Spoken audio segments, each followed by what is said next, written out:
de lo ritual a lo complementario. Nos estamos basando en lo que dice Juan, capítulo 2, versículo 1 al 11. Hay unas iniciales, no sé si tienen el flyer por aquí. Hay unas iniciales que estamos utilizando cada noche. Las de esta noche o esta tarde son TMH. Tienen un significado muy fácil. Quisiera que ustedes puedan aprendérselo. Transforma mi hogar. Cada T es transforma, cada M es mi, y entonces la otra letra va a definir el aspecto que se estará hablando, queremos que Dios transforme en nuestras vidas. Para mañana vamos a ver una señal a larga distancia, basándonos en lo que dice Juan, capítulo 4, versículo 46 al 54. Y entonces tenemos allí TMP, transforma mi manera de pensar. Vamos a ver cómo Dios quiere trabajar de forma directa en nuestros pensamientos. Para el día, bueno, mañana no tenemos encuentro, ¿no? Sino ya sería el lunes y luego el martes. Entonces, para el martes, dame sentido común. Y nos vamos a basar en lo que dice Juan, capítulo 5, versículo 1 al 15. Vamos a ver un importante principio para nosotros allí. Y entonces, ahí vamos a hablar, o las iniciales son TMC, transforma mi cuerpo. Vamos a ver la manera en cómo Dios desea que nosotros permanezcamos saludables. Para el miércoles, vamos a ver que no se pierda nada. Y entonces, las iniciales, bueno, Juan 6, 1 al 5, las iniciales son TMA y vamos a hablar de la manera en cómo Dios quiere transformar nuestra manera de manejar las finanzas, nuestros recursos financieros. Es bien importante. Me gustaría que ese día se den cita porque hoy para poder sostener estabilidad en la vida cristiana necesitamos conocer principios de manejo financiero. Y vamos a hablar un poquito de eso aquí ese día. Para el jueves ya, yo soy, no temáis, basado en San Juan capítulo 6, versículo 16 al 21. Y entonces vamos a ver cómo Dios desea transformar nuestra iglesia. TMT, transforma mi templo, hablando específicamente de aquí, de la iglesia. Para el viernes, entonces vamos a ver la señal número 6, basada en Juan 9, 1 al 41, para que se manifieste la gloria de Dios. Y entonces, el sábado en la mañana, Dios mediante, una vez más, vamos a ver la señal número 7, basada en San Juan, capítulo 11, versículo número 23. TMB, transforma mi vida. Son los temas que vamos a presentar. Vamos a estar viendo. Yo sé quizás usted no se quedó con todo, pero lo adelante le envío a Armando una captura de la imagen para que todos podamos tenerlo y sepamos que vamos a ir tratando cada día. Muy bien. Vamos inmediatamente a orar para que veamos lo que Dios quiere enviarnos a nosotros hoy y ahora. ¿Le parece bien? Oremos. Señor y Dios que estás en el cielo, alabado y glorificado es tu nombre desde ahora y por siempre. En esta tarde, gracias porque nos da la oportunidad de estar aquí en tu casa de oración. Queremos pedirte que ahora al estudiar tu palabra impresione de manera especial nuestras vidas. Nos ayuda a comprenderla y poner las enseñanzas que hay en ella en práctica. Bendice los hogares aquí presentes y permite que aquello que hemos estado esperando de ti, hoy lo veamos suceder.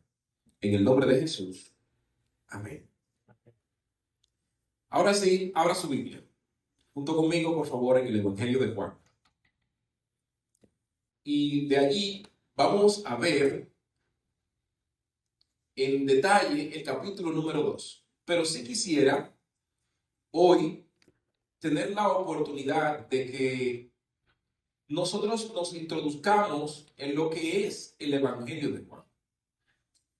Bueno, el Evangelio de Juan, quizás usted ha pensado por mucho tiempo, bueno, déjame quedarme aquí arriba para no desenfocar la cámara, ¿no?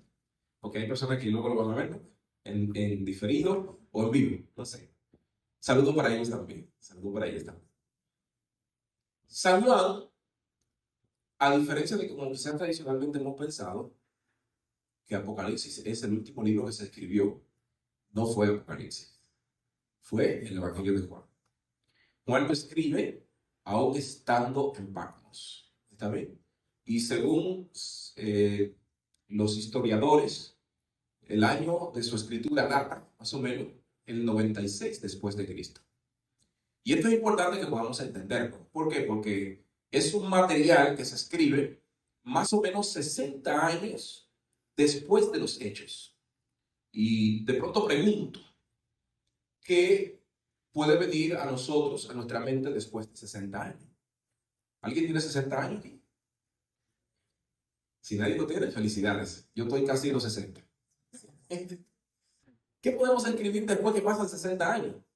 Puede ser nuestra mente tan capaz de volver a esos años y entonces rememorar lo que pasó en esos años y plasmarlo como si estuviesen pasando ahora que tengo 60. Bueno, es lo que pasa con el Evangelio de Juan. Entonces, algunos deciden no tener el Evangelio de Juan como algo tan fidedigno, como algo tan confiable, porque se escribió mucho tiempo después. Y yo digo, bueno, pues si en algo hay que confiar, si algo es fidedigno, es el Evangelio de Juan, porque es el más cercano a nuestra época, es el libro más fresco de toda la Biblia. Todos son viejos, Juan está actualizado, ¿está bien? Entonces, ¿qué implica esto? ¿Qué tiene como relevancia el hecho de que sepamos esto? Juan va a diferir o va a mostrar de manera distinta la vida de Jesús a como lo hicieron los demás apóstoles. Digamos, Mateo, Marcos y Lucas, que aunque no era apóstol, luego se suman al cuerpo apostólico. Está bien, él va a describir de forma distinta a él. Y las historias que encontramos en el Evangelio de Juan, muchas de ellas no coinciden con las historias que encontramos en los demás evangelios. Hasta este punto, bien, ¿estamos de acuerdo? Podemos estar claros respecto a eso. La historia de esta tarde es precisamente una de esas que no se escribió en ningún otro evangelio. De paso, el Evangelio de Juan es el evangelio más recomendado para poder permanecer en la fe cristiana. Cuando alguien llega a la iglesia, es nuevo en la iglesia, ponerlo a leer cualquier otro evangelio podría prestarle, traerle confusión. Pero si lee el Evangelio de Juan, conoce de manera práctica y pragmática la vida de Jesús. ¿Por qué razón? Bueno, Juan escribe precisamente para una audiencia que, aunque hacía mucho tiempo ya Jesús había estado en la tierra, necesitaba conocer a Jesús. Juan había formado una escuela de discípulos, seguidores de Juan. ¿Está bien? Entonces, él describe este libro a ellos para que ellos conozcan de mano de su maestro la historia de Jesús. Entonces, ellos leen la historia, ellos leen el Evangelio de Juan y entienden en esencia lo que Jesús vino a hacer a esta tierra. De paso, les digo que en los tiempos en los que Juan escribe, se estaba introduciendo una doctrina muy compleja entre el cristianismo. Se llamaba docetismo, todavía permea hasta nuestros días. ¿Qué promovía el docetismo? Lo que promovía era lo siguiente: Jesús no vino en carne. Jesús vino en espíritu. Por eso hizo tantos milagros, por eso hizo tantos prodigios. Y entonces, aunque quieren venderlo en carne, realmente no fue carne, porque si fue carne y murió, ¿cómo es que resucitó? Resucitó porque era espíritu. Y Juan entonces busca decir, no fue eso. La verdad es que Jesús vino en carne, murió y también resucitó porque era el Hijo de Dios. Eso busca Juan. En el capítulo 1, usted va a notar que el Evangelio de Juan empieza como empieza la Biblia. ¿Cómo empieza la Biblia? ¿Cómo se empieza a escribir o a narrar la historia bíblica? En el principio. Tiene un inicio. Entonces Juan toma esta frase en el principio para denotar que lo que él está documentando, lo que él está escribiendo, también cuenta con la aprobación de todo lo otro que se ha escrito. Y entonces empiezas a dar una serie de detalles respecto a lo que sucede en ese principio. En el principio creó Dios los cielos y la tierra. Dice Génesis, Juan dice, en el principio era el verbo, y el verbo estaba con Dios, y el verbo era Dios. Y este verbo se hizo carne. Él va a contrarrestar este hecho y va a hablar de manera enfática en que Jesús habitó entre nosotros y vimos su gloria, cual gloria del unigénito Hijo de Dios. Todo eso lo vamos a encontrar en el capítulo 1. El capítulo 2 tiene un paralelismo de igual modo con el capítulo 2 de Génesis. ¿Qué pasa en el capítulo 2 de Génesis? A ver, ¿cuántos han leído el capítulo 2 de Génesis? Si no lo han leído, no se preocupen. Y si lo leyeron y no lo recuerdan, tampoco no se preocupen, que yo estoy aquí para recordárselo. El capítulo 2 de Génesis nos presenta la creación del hombre, la creación de la primera pareja. Dios crea al hombre del polvo de la tierra y entonces luego lo echa a dormir, porque él hace todo el trabajo que había que hacer, y entonces toma de su costilla y saca a la que iba a ser su compañera por la eternidad. ¿Quién? Eva. Se lleva a cabo el primer matrimonio. Se forma la primera familia. De paso, yo he retado a algunos a que en la Biblia busquen cuántas bodas ocurren. ¿Cuántas bodas ocurren en la Biblia? ¿Te has encontrado alguna boda en la Biblia? Son difíciles de encontrar en la boda. Quizás hay una que dos, pero no son muy frecuentes. Lo que sí encontramos en la Biblia son parábolas acerca de bodas. Pero fiestas, festividades, celebraciones como tal, aparecen muy pocas. Esta es una muy particular y quiero que nosotros en esta tarde la veamos con detalle, la veamos con todo lo que ella implica. Dice en el capítulo 2, versículo 1, al tercer día se celebraron unas bodas en Caná de Galilea. Y de pronto yo quiero tomar unos minutos para hablar de lo que implica una boda judía. Una boda judía ocurría muy distinto a como ocurre hoy día. Porque el proceso para una boda hoy es, vamos al oficial civil, nos casamos, así pasó con mi esposa y conmigo. Entonces nos casamos un sábado y ya el domingo era la celebración. Fuimos, hicimos una celebración, un lugar bien reservado, todo bonito, y de allí salimos para la luna de miel. Empezamos a vivir como pareja. Entre los judíos no era así. Los judíos se casaban un año antes. O sea, ellos se casaban hoy, firmaban el documento del contrato matrimonial y ahora empezaban los arreglos para celebrar la festividad de boda. Allí empezaban a hacerse los arreglos del lugar que se iba a rentar, el lugar donde iban a vivir, las flores que se iban a utilizar, quiénes iban a hacer los... Pero ellos estaban como casados. ¿Podían cohabitar juntos? No. Aunque eran casados oficialmente, debía de haber una espera de un año para ellos saber que realmente esta pareja estaba en la disposición de poder permanecer juntas, porque el matrimonio judío no era disolvible. O sea, no se podía desbaratar. Dice la palabra de Dios que incluso en Deuteronomio el Señor ordenó que él aborrecía, enfáticamente lo dice, el divorcio.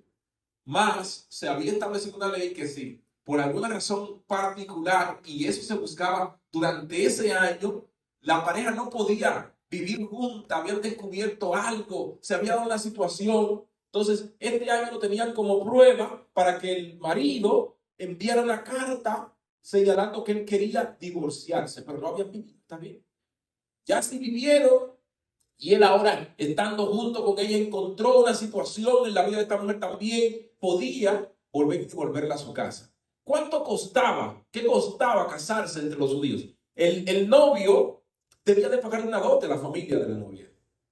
¿Y quién establecía el monto para esta dote? Lo establecían los padres de la novia. O sea, ellos temprano le decían, mira, si tú quieres casarte con mi hija, la dote por mi hija son, y le ponían el monto. Y entonces ahora este muchacho, ustedes recuerdan a Jacob, ¿no, verdad? ¿Cuál fue la dote que pagó Jacob por Raquel? 7 años de trabajo. Ay, Raquel le salió cara, ¿no? 7 años de trabajo. Entonces eso lo establecían los padres de la novia. Yo empezaba a trabajar, el novio empezaba a trabajar para pagar esa dote, pero esa dote no implicaba todo lo que tenía que ver con la festividad como tal. Se celebraban 3 tipos de bodas entre los judíos. Había una boda que era la de los reyes, la de la alta alcurnia judía. En esta boda no había problema. Por eso un rey podía celebrar incluso varias bodas. ¿Ustedes recuerdan el rey David? Que se casó con varias mujeres. También Salomón se casó con varias mujeres porque tenían los recursos para tener, a subvencionar varias festividades de boda. Eran caras. No era fácil casarse cuando se es judío. Había una boda de clase media. Era la boda que, bueno, había un poco menos que la clase alta, pero igual se celebraba una festividad que estaba sujeta a durar una semana. Debía de haber vino para todos los invitados, debía de haber comida, debía de haber hospedaje para los que venían. Esto es el judío de clase media. Pero había una boda también que era el judío menos pudiente, el judío pobre. El judío que era pastor de ovejas, el judío que era agricultor, también se casaba. Y entonces ahora yo quisiera desafiar a ustedes y preguntarles, lo que han leído, lo que narra la Biblia en San Juan 2, ¿a qué tipo de boda se está refiriendo la Biblia cuando presenta esta boda del capítulo 2? ¿Qué boda ustedes creen? ¿Era una boda de los reyes? ¿Una boda del real? No, ¿Era una boda de los judíos clase media? ¿Ustedes creen? No. Era una boda de judíos pobres. ¿Y cuál es el argumento para decir que era una boda de judíos pobres? Ah, hermanos, porque escaseó, faltó ¿qué cosa? El vino. No eran tan pudientes esta gente. Tenían dificultades, tenían situaciones que quizás... Miren, el que el vino se acabara era una señal de que esa boda no debía de ocurrir. Los padres de la novia estaban allí pendientes y si cualquier detalle faltaba, este no puede casarse con mi hija porque la va a poner a pasar trabajo. Hoy nos casamos con mucha facilidad, ¿no? En algunos casos, en mi país, se la llevan por las ventanas. Y entonces allí empiezan a vivir juntos. Luego hacen un besamano y después del besamano, entonces ya empiezan a vivir con todas las dificultades del mundo. Yo quiero invitar a los presentes a que nosotros establezcamos un principio de vida. Trate de que si, como estamos criando hijos, cuando sus hijos vayan a salir de la casa, que salgan por la puerta grande, que se casen, que hagan una festividad, que celebren el hecho de ahora voy a pasar a una nueva etapa de mi vida. Y para ello implica que desde ya empecemos a enseñarle a manejar los recursos. Empecemos a enseñarle a hacer ahorros. También los padres debemos de inmiscuirnos con los matrimonios de nuestros hijos. No para decirles lo que ellos tienen que hacer, sino más bien para darles lo que ellos necesitan. Así pasaba entre los judíos. Entonces, esta boda se está llevando a cabo. Dice que en el versículo 2 también fueron invitados a las bodas Jesús y ¿quiénes? Jesús y sus discípulos. Hablar de la invitación de Jesús en esta boda tiene serios detalles, porque, bueno, usted hace una lista y en esa lista usted define quiénes quieren que vayan a su boda. ¿Cuáles son los parámetros para invitar a alguien a una boda? Bueno, que sea amigo del novio o amigo de la novia. Y entonces, en algunos casos, construimos estereotipos y decimos, tiene que ir fulano porque ese va a llevar un buen regalo. Ese quizás me regale la llave de mi apartamento. Ese no puede faltar. Tiene que ir fulano porque ese va a dar el banquete. Ese en algunos casos ocurre así. En otro es alguien a quien yo quiero, alguien a quien yo amo, alguien que creció conmigo y no quiero que falte. Tiene que estar ahí conmigo en mi boda. Por ahí vamos. Pero Jesús fue invitado por una razón quizás muy distinta a la que nosotros conocemos hoy tradicionalmente. Yo pregunto, ¿sabían los novios que se les iba a acabar el vino? ¿Sabían ellos que se les iba a acabar el vino? No lo sabían. Ellos hicieron provisión para que hubiese comida y vino para toda la festividad. Pero invitaron a Jesús independientemente de que no sabían lo que iba a pasar. Dice el versículo 3 que entonces en aquella boda faltó, ¿qué cosa dice la Biblia? Vino.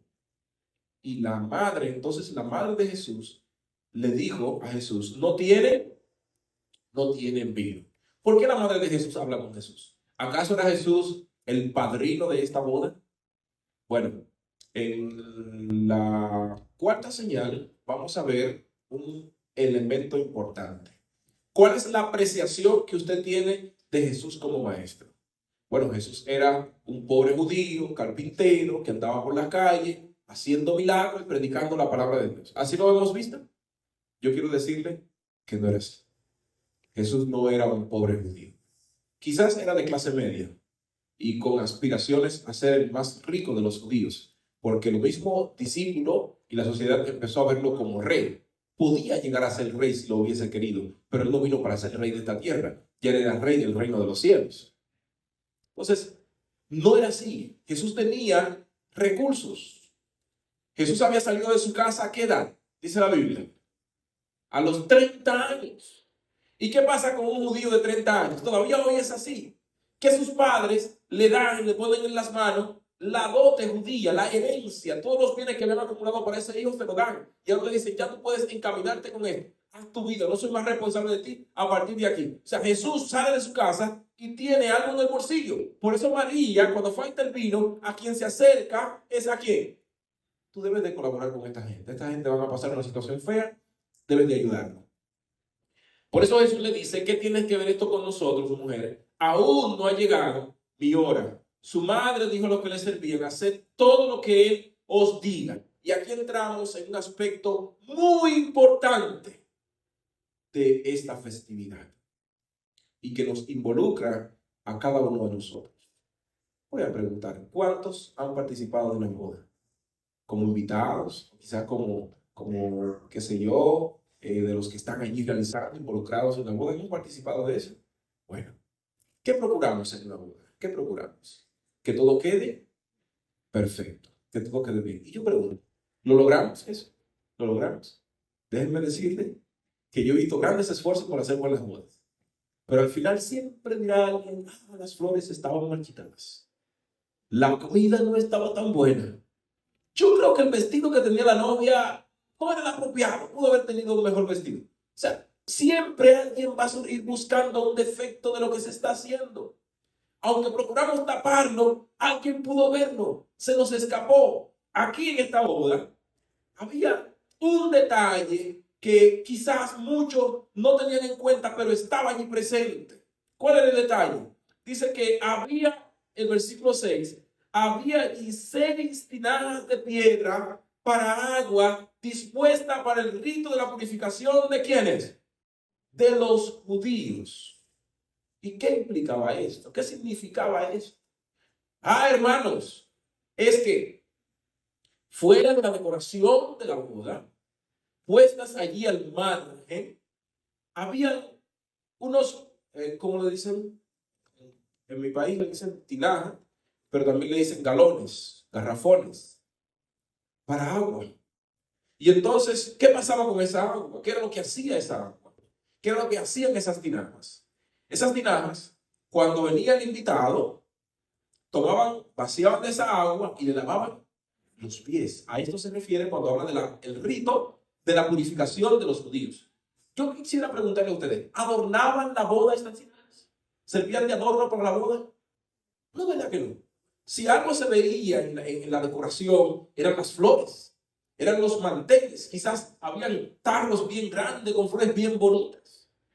Pero Jesús, para llevar a cabo el milagro que se necesita, no toma en consideración los elementos que son visibles para el hombre. Él toma en consideración los elementos que de pronto son invisibles para nosotros.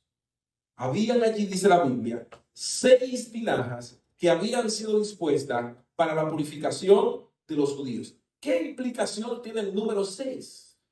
¿Por qué 6? En el caso muy particular del Evangelio de Juan, que es el mismo autor del libro de Apocalipsis. En el libro de Apocalipsis, el número 6 es un número de ¿qué dice la Biblia? Un número de hombre. Es el número que representa incluso el sello de la bestia, 666. Y entonces, ¿qué está denotando la palabra de Dios al decirnos que habían dispuesto allí 6 tinajas? Que estas tinajas, hermano, representan en esencia la condición del hombre, la condición humana. ¿Y cómo nos representan estas tinajas a nosotros? Yo quisiera preguntar, siempre me gusta preguntar, porque las preguntas desafían nuestra mente, ¿no? Desafían nuestro intelecto. ¿Cuál es el lugar que yo ocupo donde estoy? ¿Cómo me ve la sociedad? ¿Me tienen acaso como el más importante? ¿Soy necesario para la iglesia, para la casa, en mi trabajo? ¿Saben qué, hermanos? Que a veces afrontamos en nuestra sociedad el distanciamiento. Nos ponen afuera, nos ponen donde menos nos ven, no nos toman en cuenta. Eso pasa en nuestra sociedad. Yo pregunto, ¿les ha pasado a ustedes? A mí me ha pasado. Hay cosas que yo veo aquí y digo, bueno, yo pude haberlo hecho mejor, pero no me tomaron en cuenta, simplemente no lo hago. Nos ponen de un lado. Así estaban estas tinajas, de lado. Pero yo quiero que tú sepas que cuando el hombre no toma en cuenta, el cielo te tiene presente. Porque para el cielo tú eres de suma importancia. Para Dios, tú no eres cualquier cosa. Para Dios tú eres lo más precioso que Él tiene sobre esta tierra. Así que dice la Biblia que habían allí 6 tinajas de piedra dispuestas para el rito de la purificación de los judíos. Y dice que en cada una de ellas cabían 2 o 3 cántaros. Jesús le dijo, llenad de agua estas tinajas. Y las llenaron, dice la Biblia, ¿hasta dónde? Hasta arriba. La hicieron rebosar de agua. Ahora están las tinajas llenas de agua. Y de pronto, quizás, este milagro, visto desde el plano práctico, es algo como difícil de entender. Es algo hasta quizás puesto al menos. Porque era fácil para el siervo que trabajaba, ¿no verdad? Y que lavaba los pies de los invitados, simple y llanamente poner agua, llenar las tinajas. Pero sí, ¿y ahora qué? Ahora va a pasar algo interesante en esta narrativa histórica. Dice la Biblia que entonces les dijo, sacad ahora un poco. ¿Sacad ahora un poco de qué? A ver, no es tiempo de dormir todavía. Ya casi dormió, pero todavía no es tiempo. ¿Sacad un poco de qué? ¿Qué fue lo que echaron? Si sacaron, ¿qué iban a sacar? Un poco de agua. Ahora yo le pregunto a ustedes, el agua que ellos sacaron, que iban a sacar de la tinaja, ¿se la podía tomar cualquiera? ¿Era agua para tomar? No. Era agua para lavar, ¿qué cosa? Los pies. Agua para lavar los pies. Y dice que, y se lo presentaron. Cuando el encargado del banquete probó el agua, aquí pasa algo interesante. Pasa algo interesante aquí. A ver, bueno, quizás no tengo de manera práctica cómo presentarle esto. ¿Quiénes están llevando el agua al encargado del banquete? ¿Quiénes le están llevando? ¿Quiénes? Los sirvientes, los siervos. ¿Y qué es lo que le están llevando? ¿Sacado de dónde? ¿Estamos de acuerdo ahí? ¿Para los sirvientes era satisfactorio hacer esto? Sí, lo era. ¿Saben por qué? Porque eran los sirvientes. Y ahora, entre tantos tiempos, voy a poner en su video, por primera vez, tienen la oportunidad de tomar una venganza, de hacer un poco de lo que quizás a ellos no le han hecho por tanto tiempo. ¿Cuál es el rol de ellos? Lavar los pies de todos. Ahora están dando ellos al dueño, al encargado, al que está de jefe allí, le están dando a beber agua que era de lavar, ¿qué cosa? ¿A cuándo le gusta la maldad? Eso están haciendo ellos. Una maldad. Yo me imagino que ellos van de camino, van contentos, voy a tomar venganza. Este va a beber agua de donde se lavan los pies. Hermanos, porque como el hombre ve las cosas, es muy distinto a como Dios ve las cosas.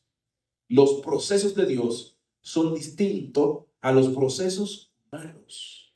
Dios convierte lo convencional, lo tradicional, lo convierte en extraordinario. Y eso quiere hacer Él con nuestras vidas. Que salgamos de lo tradicional, que salgamos de lo común y preguntámonos, ¿qué es lo común? ¿Qué es lo tradicional? Bueno, lo común es que hoy la juventud le place andar con un cigarrillo electrónico o con un vape. Lo común es que a la juventud hoy le encanta estar de fiesta en fiesta, yendo aquí, eso es lo común. Las bebidas alcohólicas, cualquier tipo de comida, cualquier tipo de vestimenta, eso es lo común. Pero a nosotros Dios nos ha llamado para ser diferentes. A nosotros Dios nos ha llamado para que hagamos lo excepcional. Somos distintos. Somos distintos porque representamos a nuestro Dios. Dios hizo el milagro en nosotros. Ahora cuando este hombre, me imagino que los siervos se ríen, pero cuando este hombre prueba, ¿qué fue lo que él probó? El agua. Cuando él prueba el agua, dice la Biblia, que entonces llamó al esposo. Y allí se iba a armar tremendo problema. Porque según los siervos, ¿qué fue lo que ellos le dieron? Agua. Y entonces se mandó a buscar al esposo. Aquí hay problema. Pero cuando el esposo llega, los siervos se quedan con la boca abierta. ¿Cómo así? ¿Qué pasó? Les digo, todo hombre sirve primero el buen vino y cuando ha bebido mucho, el inferior. Sin embargo, tú has reservado el buen vino ¿para cuándo? Para ahora, para último. Los siervos se quedan con la boca abierta porque lo que el hombre bebió no fue agua de las tinajas, no fue el agua que servía para lavar los pies. Lo que el hombre bebió fue aquello que era desechado por los hombres, que había sido transformado por Dios. Lo que el hombre bebió fue el mejor vino de la fiesta. Dios quiere hacer de nosotros mejores hombres y mejores mujeres. Dios quiere hacer de nosotros mejores esposos, mejores esposas. Dios quiere hacer de nosotros mejores padres y mejores hijos. Dios quiere convertir lo convencional. Dios quiere convertir lo que no sirve en algo extraordinario. Eso eres tú, mi hermano. Eso soy yo. Y a nosotros Dios desea transformarnos. Que cuando se pregunte en el cielo, cuando se vaya a hablar de alguien en el cielo, se hable de lo que Dios ha hecho en tu vida. Se hable de lo que Dios ha hecho en mi vida. Se hable de lo que Dios ha hecho en la vida de cada uno de nosotros. Dice el versículo número 11, este principio de señal hizo Jesús en Caná de Galilea y manifestó su gloria. Y sus discípulos, dice la palabra de Dios, creyeron en él. Te quisiera preguntarme, ¿creían los discípulos en Jesús hasta antes de este momento? Y si no creían en él, ¿por qué lo seguían? ¿Usted sabe por qué lo seguían? Porque él tenía 30 años. Y en los días de Jesús, seguir a alguien que tenía 30 años era seguir a alguien que podía darme estabilidad. Alguien que tenía algo en la cartera. Sin embargo, cuando ven este prodigio, cuando ven esta señal, ven en Jesús alguien que va más allá de los recursos financieros. Alguien que va más allá de las cosas terrenales. Alguien que esté en la disposición de transformar su vida. Y yo en esta noche, tarde ya noche, quisiera orar por aquellos que les gustaría que el Señor los transforme. Que el Señor los saque de lo tradicional, de lo convencional y los haga diferente.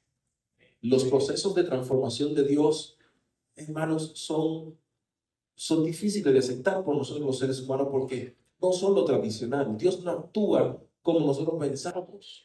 Dios no es un títere, Dios no es alguien a quien podemos manipular. Dios actúa como Dios y Él siempre va a hacer lo mejor en beneficio de aquellos que están dispuestos a buscarle de todo corazón. A veces nos daña el carro, a veces nos quema la casa, a veces simplemente permite que no haya recursos, porque es el medio que Él está utilizando para poder transformarnos. A veces nos da un mejor carro, a veces nos da una mejor casa, a veces hace que nos aumenten el sueldo donde trabajamos. Todo con el fin de poder transformar, de poder llevarnos a la estatura de su voluntad. Así que en esta tarde, hermanos, yo quisiera saber si hay alguien que le gustaría decirle al Señor, Señor, transforma mi casa, transforma mi hogar, transforma el entorno en el que yo vivo. ¿Hay alguien que le gustaría decirle eso a Dios? Póngase de pie donde está, porque yo quiero orar especialmente por usted. Hermano, vamos a gastar tiempo pensando en qué es necesario yo hacer para que mi entorno, mi hogar, empiece a ser un hogar distinto. Padres, no está de más pedirle perdón a los hijos. O sea, un padre puede decirle a su hijo, perdóname, yo me equivoqué, cometí un error. Hijos, no está de más pedirle perdón a los padres. Papi, lo hice mal, fallé, mamá, lo hice mal. No está de más. Eso nos ayuda a crecer. Vamos a permitirle al Señor hacer de nuestra familia, hacer de nuestro hogar, el hogar ideal. Vamos a orar. Buen Dios y Padre que estás en el cielo. Alabado y glorificado es tu nombre desde ahora y por siempre. En este momento, Señor, una vez más, venimos ante tu presencia. Queremos pedirte, Señor, que tú nos transformes. Que tú, oh Dios, tal cual viste aquellas vasijas puestas a un lado en esa boda de Caná de Galilea, y fueron, oh Dios, el punto de atracción más adelante, porque fue el lugar, fue el instrumento que utilizaste para convertir el agua en vino. Así tú, oh Dios, tome nuestras vidas. Vidas deshechas, vidas que han sido puestas a un lado, vidas, oh Dios, maltratadas por el pecado y por los golpes del mundo. Que tú, oh Dios, nos utilice como instrumento de tu voluntad. Padre, transforma nuestro hogar. Ayúdanos, oh Dios, a con el testimonio en casa ganar a nuestros hijos para el reino de los cielos. Ayúdanos, oh Dios, a que seamos hijos tan ideales que nuestra vida sirva de modelo para otros compañeros nuestros en la escuela, en el trabajo, en la universidad. Permite, Padre, que la iglesia Nueva Esperanza durante esta semana, Señor, sirva como un medio para que muchos que se pierden puedan venir a la salvación. En el nombre de Jesús. Amén. Que Dios le bendiga a todos.